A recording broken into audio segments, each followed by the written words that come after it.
Mom, can you tell me what you remember about your Grandpa McGinty? Yes, my grandpa John was his mother had died when he was very young, and all the children were sent to live with relatives. He lived with a relative and with an aunt, and his brother lived close by with another aunt and uncle, and they became close friends. They got to visit quite often, and they were the only ones that really stayed close. I think the other ones were shipped away somewhere to other relatives. Uh, John, so we lived in California, around that area. And then we moved back and he died in 1955.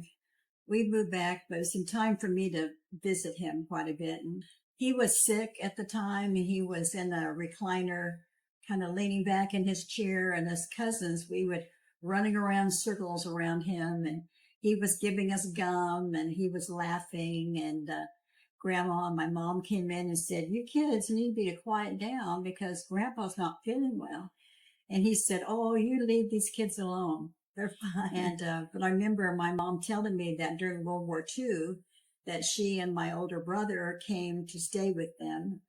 And they're very loving people. They had 10 children of their own, and they loved for them to come back and visit and stay with them. And um, so Gene got very attached, and Grandpa got very attached to my brother, Bobby Gene.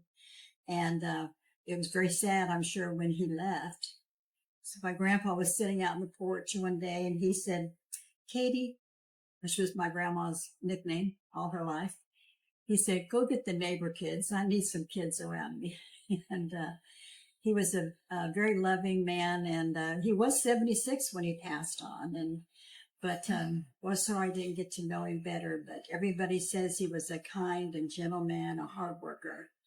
They lived on a farm for many years. They got married in 1907. They moved to Seneca in 1934, and he raised some really great kids. I mean, I tell you, they were just awesome kids. And my mother was one of them.